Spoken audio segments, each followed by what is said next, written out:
Hello, and welcome to Happy Times and Places, in which I get a friend to nominate a Doctor Who story for me to watch. They have secretly chosen their favourite things about it, and I have to guess what they are. So let's travel towards Sylvester McCoysville for this one, and to find out what it is about this story that makes us go boom.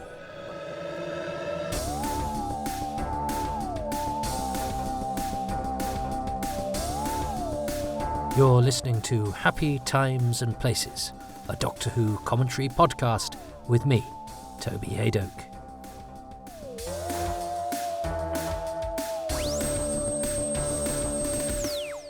So, in case you haven't yet guessed what our story is, although to do that means you won't have read the show listings or any of the material that's actually got you listening to this, but come on, let's continue with the facade.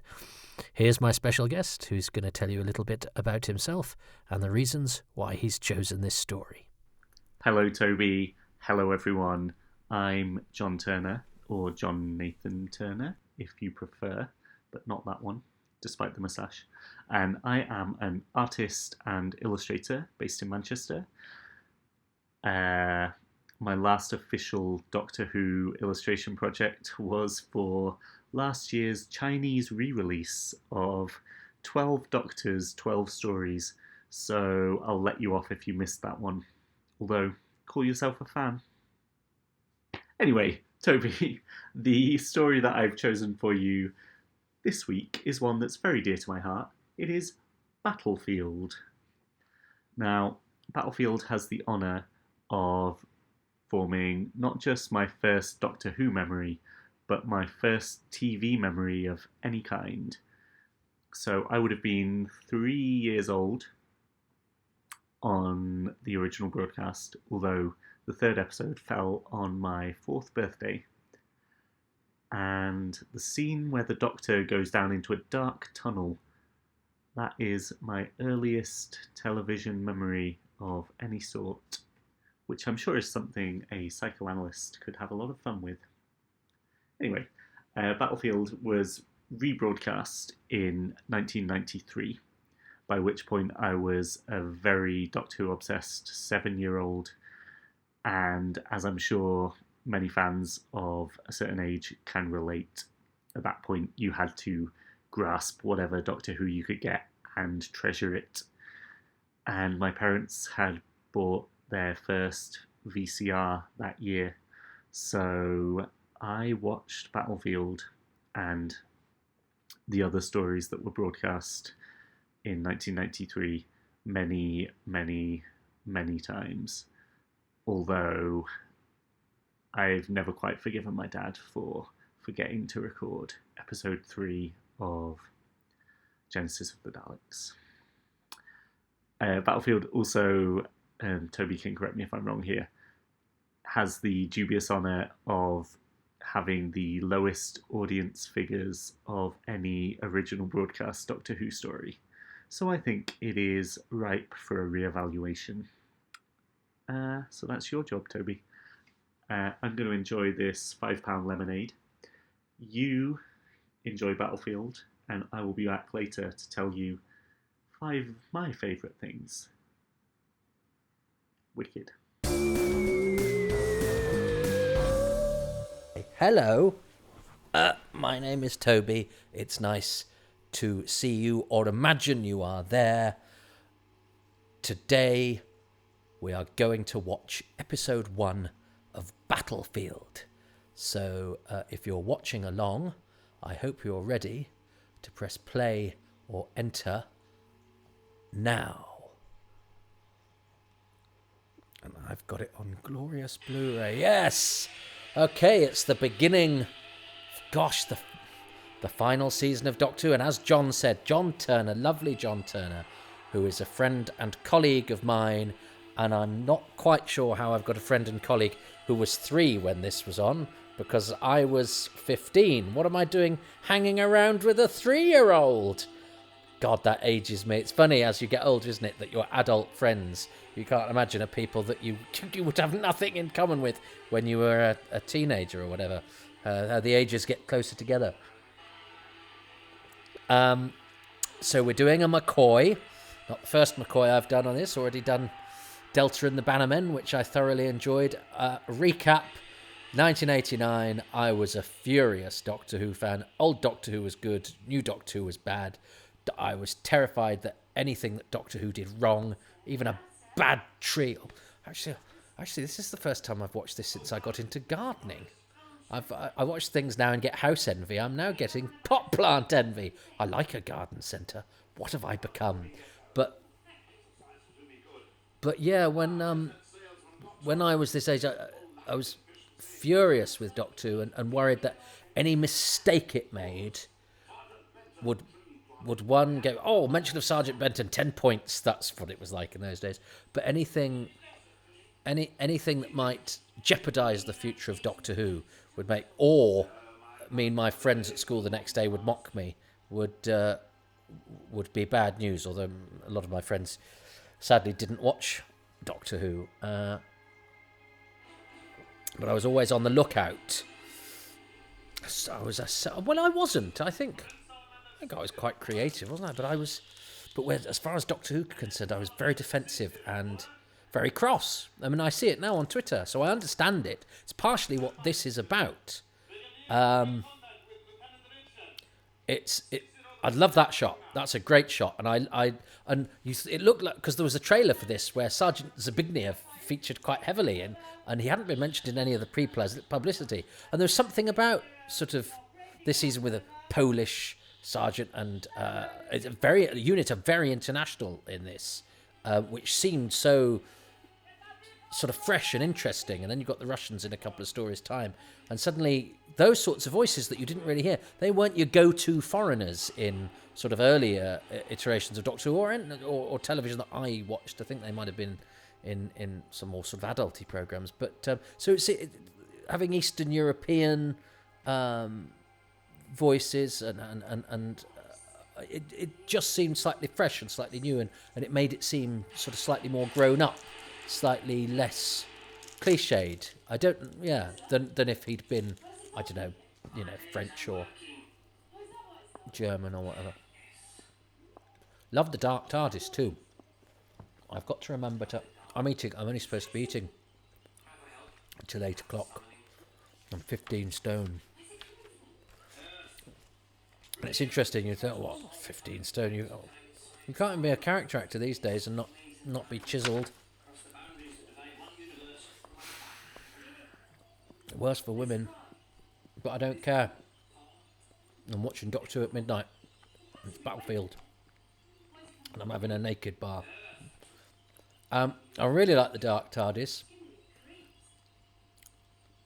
I wish they'd done it, and it's because they didn't have many TARDIS scenes under Andrew Cartmel, did they? I think that was a policy. He was a script editor who found the TARDIS scenes sort of wasteful scene setting, and I think that's a good decision. Although it makes this fun to see the TARDIS again, and it's atmospheric because of the darkness, and that whispering voice is good.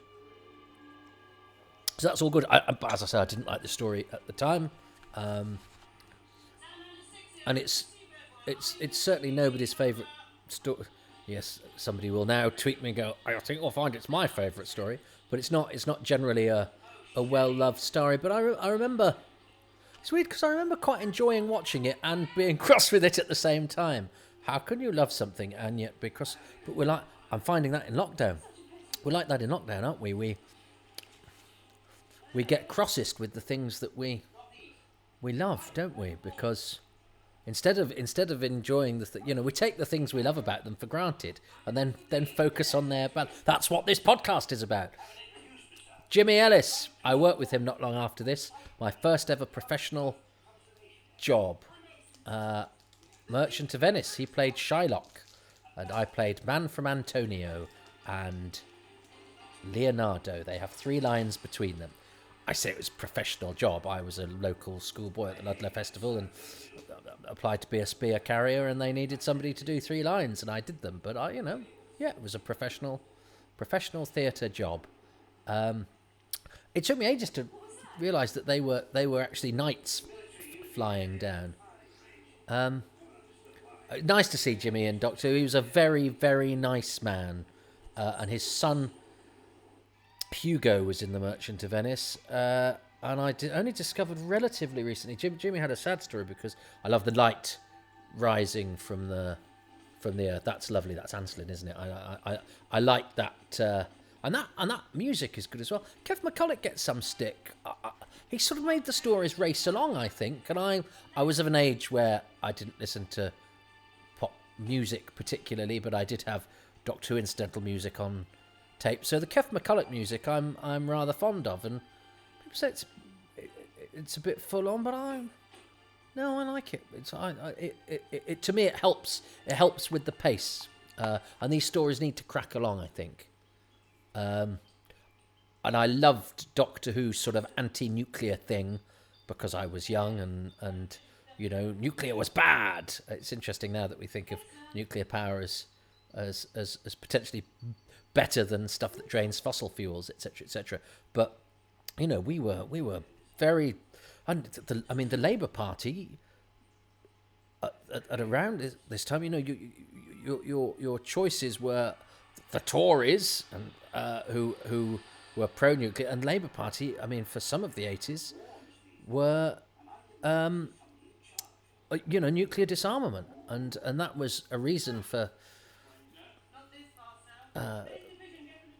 well-meaning liberals like me to go, oh yeah, that would be a marvellous thing, and nuclear. It's weird because he comes up and salutes, but he was coming up and saluting a lot earlier then, so that's the longest salute. It's just a slight tweak in the edit. It's just a slight, too long in the edit. And also, he doesn't get, I don't know who that soldier is. He's got a line, but he doesn't get a credit. Which I always, it's an injustice I always feel for the uncredited speaking actor. But yeah, it's interesting how hot the nuclear issue was. And I was delighted that Doctor Who is taking it on. That's quite right, you know. I was a very idealistic young man. We were very idealistic, sort of liberal family. HT&D badges, all that. And, I mean, the BBC did a nuclear season. I didn't sleep. They showed a thing called The War Game, which had been banned. So I wanted to watch it because it had been banned. Not because I was drawn to the sexiness of something that had been banned, but because it was like an archive gem. I watched it. And it was terrifying, and I went to my sister's bedroom and said, I want to sleep in here tonight. And I said, please tell me that's not going to happen.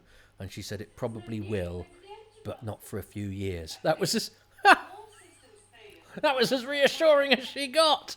And I remember thinking, so I think this was mid-80s, so I'd have been 10 or 11. And I remember thinking, oh, well, if I make it to 21.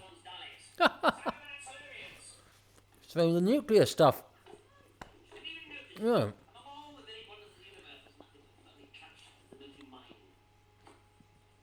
And some of this was in the trailer.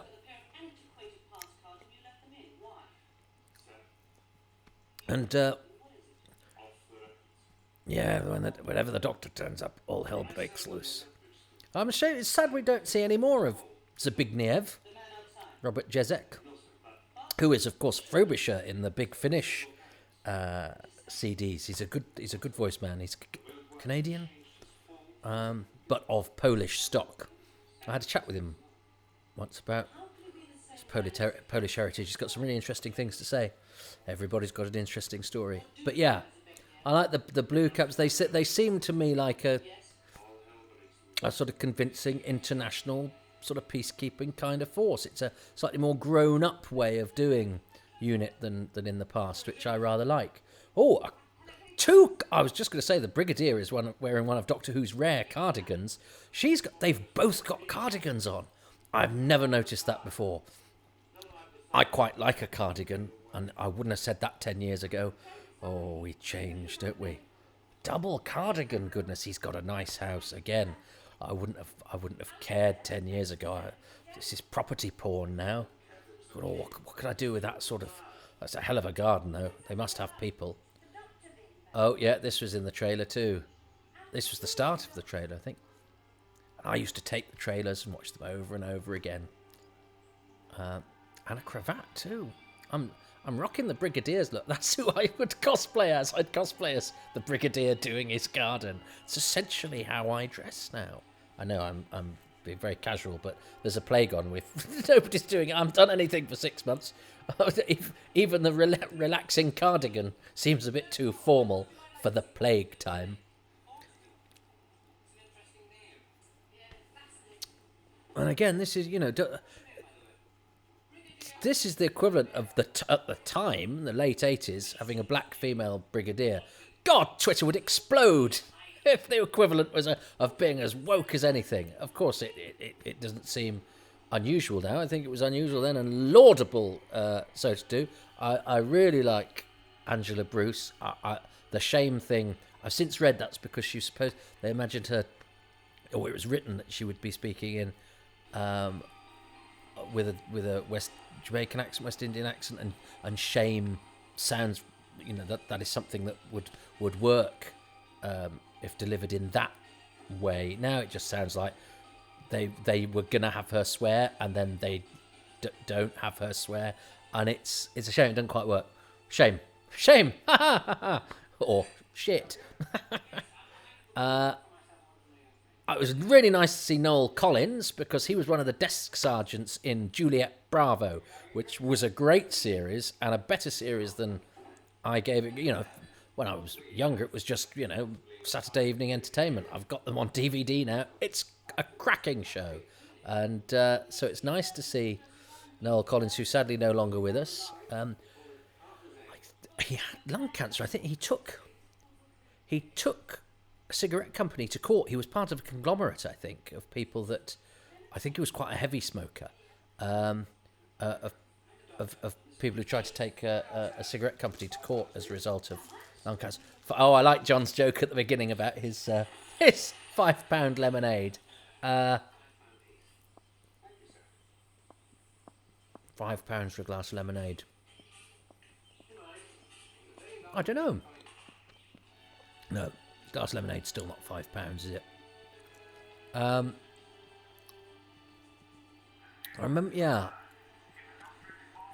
remember finding the sparks from the gun a bit too showbiz. I like the sort of sparks you see on top of the pops, rather than the sort of sparks you see emit from an alien energy weapon. Let's see how they've aged. This is certainly rattling along. And I remember loving all of this stuff. I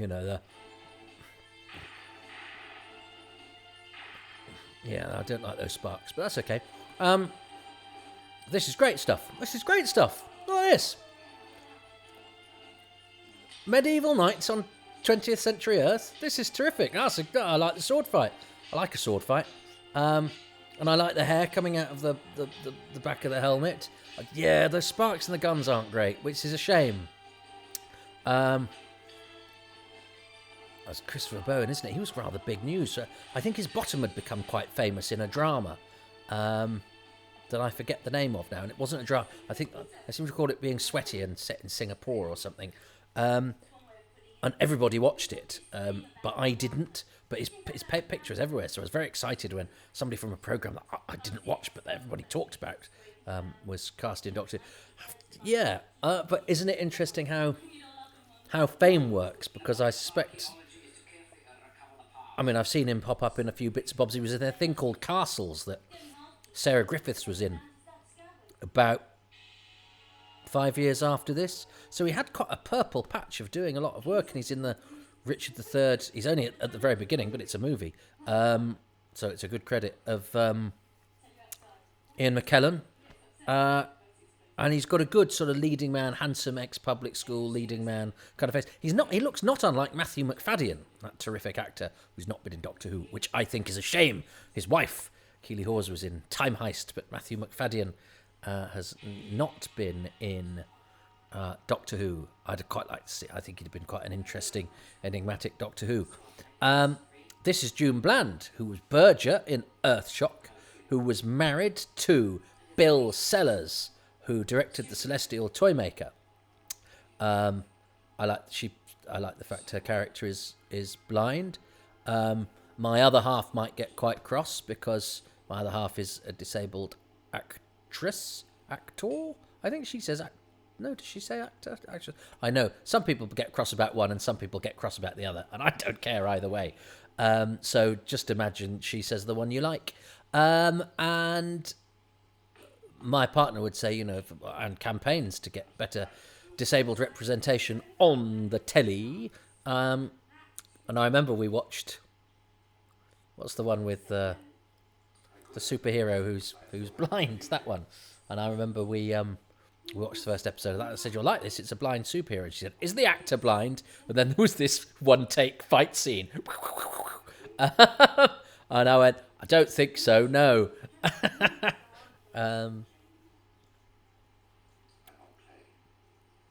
So nice to see. Of course, that this was scary because the Brigadier was back, and it was Storm over Avalion. It was going to be called. But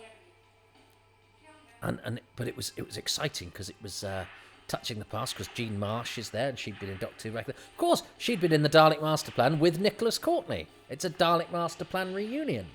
Oh, poor tree. But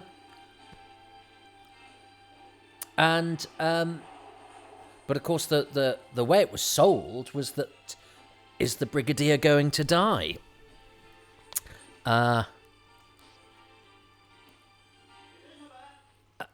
We spent the whole thing on the edge of our seats. Well, knowing that if he was going to die, it wouldn't happen till episode 4, but with a real possibility that they were going to kill off the Brigadier. I'm glad they didn't, because he got to be in the Sarah Jane Adventures, and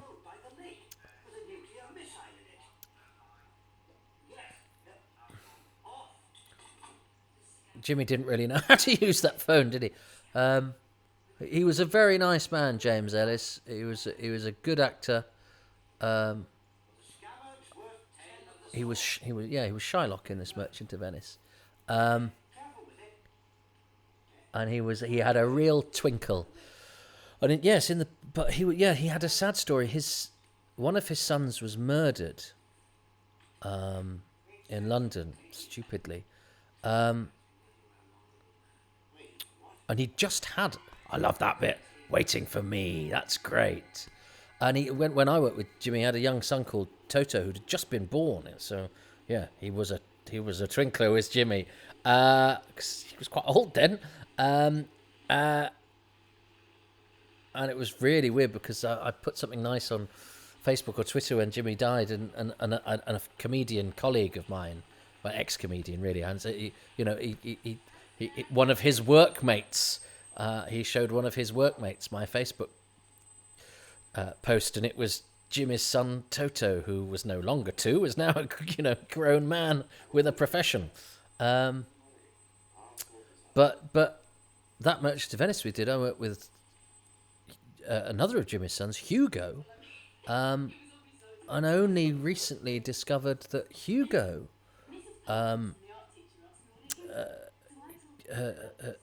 took his own life and predeceased Jimmy. So Jimmy lost 2 of his kids, which I just think, for anybody with kids, that's the one thing you mustn't do is predecease your children. I think that's so tragic. Now, this is quite... Yes, I remember being furious with this. How... Do we like this, everybody? Do we like the boom scene? I don't even know if I've been seen on... Used to be this camera. I mean, it's... Don't do alliteration if it's not. Yeah, I know I have to accentuate the positive. So I like the hand grenade. I didn't quite understand what was going on here. It's a sign of the budget, really. They have a good stab, but that whole sequence doesn't really work. I like Xiao Yung's red stockings. I'm trying to accentuate the positive. Yeah, yeah. Okay, look. Can't all be great. But I'm enjoying this much more than I did at the time. But of course, at the time, I was furious young man. Got nothing to lose now. And John is right. This is the lowest rated, which is a good sign that the series went up in the ratings. That's a great shot with the shadows and the the shadow of the otherwise unforgivable umbrella.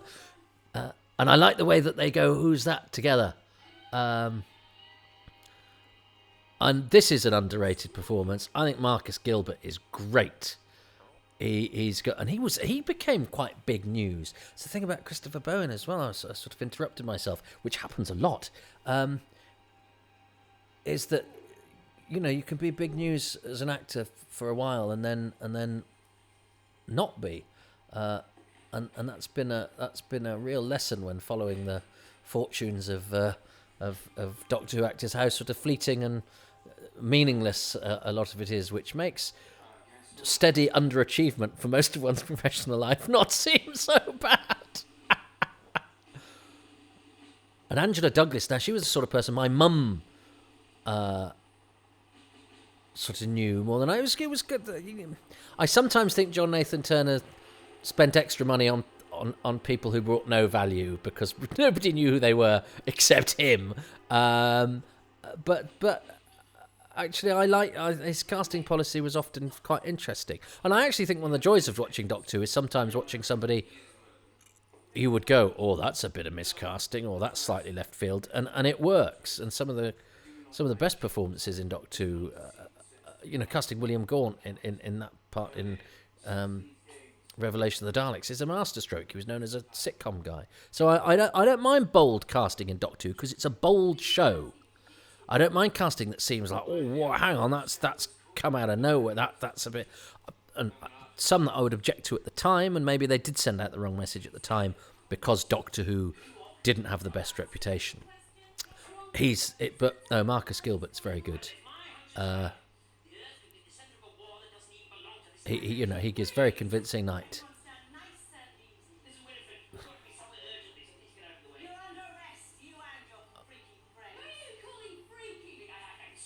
Yeah, it's. I mean, this is. I seem to recall one of the newspapers being cross that the episode ending was. Oh, I don't believe it. The episode ends with saying, "Kill them now." Now I have got to think and not just keep. Because I have to talk and think at the same time doing this. But I think I've really let myself down on some of the choices because I've overlooked something that I really liked and in desperation picked something fleeting and trivial. What is my favourite thing about episode 1? I hope you're enjoying this, by the way. Welcome to my house. Matthew Purvis, assistant floor manager, is the son of Peter Purvis. Ian Dow, the OB lighting guy, he loved working with Sylvester and Sophie. They're very well liked people, Sylvester and Sophie. And Scott Talbot, who does studio sound, if you ever see him on the on any of the documentaries, he looks about. He's never aged. Right. Well. Okay. We'll get to the end of the episode, and I will.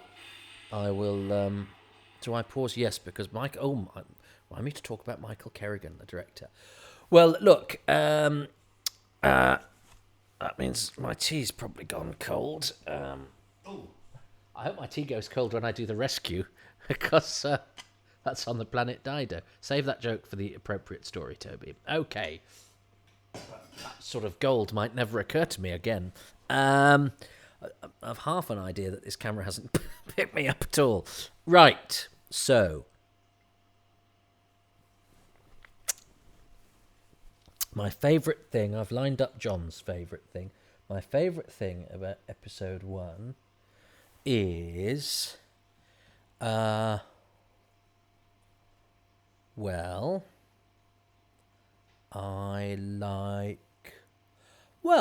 think I like the concept of knights in armour juxtaposed with current military hardware. It's very, that idea, the whole, because it's not just a clash of that wonderful Doctor Who thing of the ancient and the modern, but it's about modern weaponry and nuclear weapons and knights are associated with chivalry and honour and all that sort of thing, and the way that we sometimes dress up war, which is actually generally killing people. So it's a lot more than just a surface thing. So yeah, hoiking some ancient knights and juxtaposing them with the current military and a nuclear missile on a lake, and the idea of knights with laser guns, I do, although I don't like the sparks, is neat, because that means all of that, the swords of their sorcery, the swords of their are sort of ceremonial, and all the sword fighting is to do with the proper way of doing things, which I think is, it makes for good, exciting sword fights, but it's also again a sort of comment on, yes, we do things a certain way, although what we're doing is butchery. So knights in the 20th century is my favourite thing about episode, and I like the screaming music that goes with them as well when he rises up out of the hill, and it's got that screaming music theme. Yeah. So that was a lot of things, wasn't it? Don't care. Right, what did John say? Hi again, everyone. Hi, John. Hello, Toby. So I've decamped to the beer garden of the Gorkrow Hotel to tell you 5 of my favourite things about Battlefield. And it's been hard because I have a lot of favourite things about Battlefield. But the first choice is one that I think is deeply uncontroversial, and that is the return of Nicholas Courtney as the Brigadier. Obviously, this is his last on-screen story, certainly in the main show.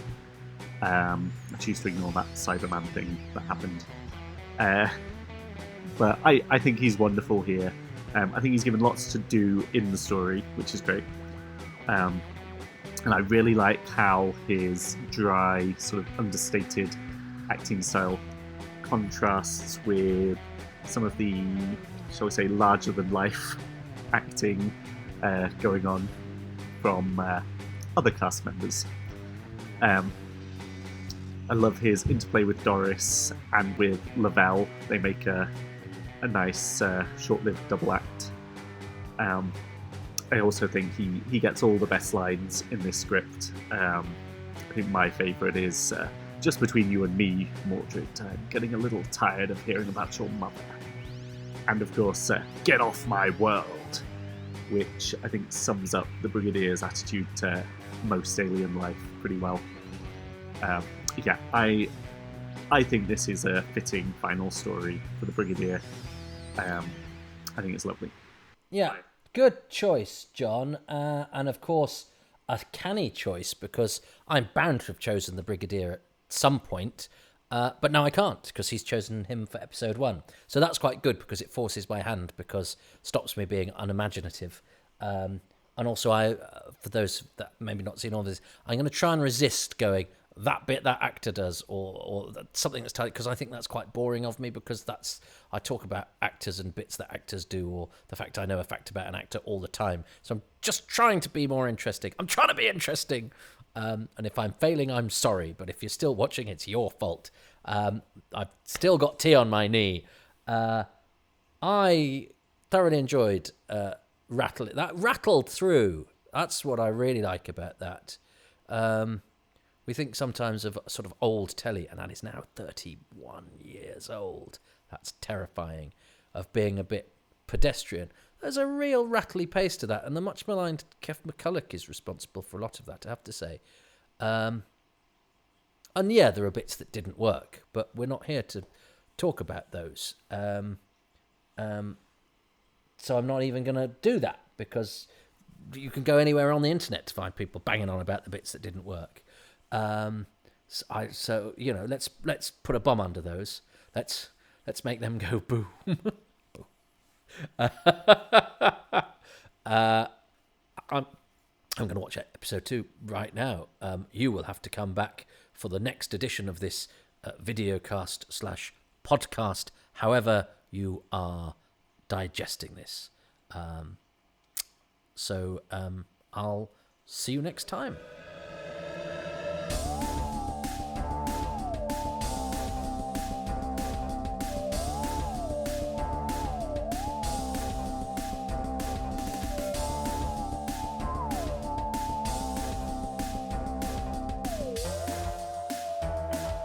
Thank you for listening to Happy Times and Places with me, Toby Haydoke.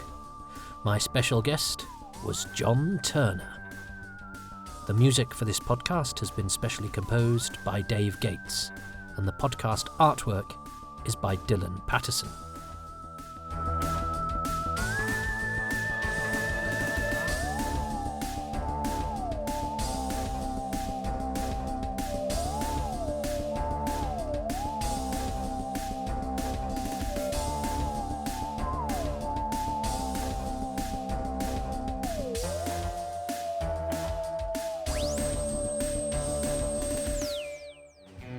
I would like to extend sincere thanks to my patrons, John Deere, Ian Key, Jenny at Bluebox99, Peter Adamson, Richard Byatt, Paul Carrington, James Gould, Joe Llewellyn, Nathan Moore, Nick Temple, Apollo C. Vermouth, James Blackett, Hugh Buchtman, Peter Crocker, Michael Dennis, Tim Dickinson, Pete Dylan Trenchard, Simon Guerrier, Christopher Judge, Andy Kitching, Pip Madeley, Russell Parker, Monsieur Poirot, Paul Shields, David Spencer, Sidney Truitt, Alistair Wallace, John Williams, and Pascal Zierka.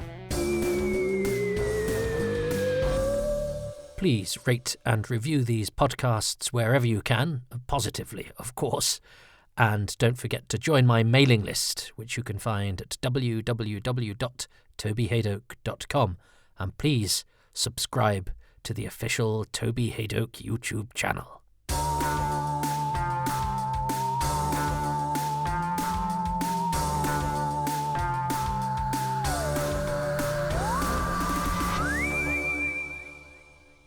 If you'd like to support these podcasts, please go to patreon.com/Toby Hadoke, or if you prefer a one-off method of payment, ko-fi.com/Toby Hadoke. Thank you.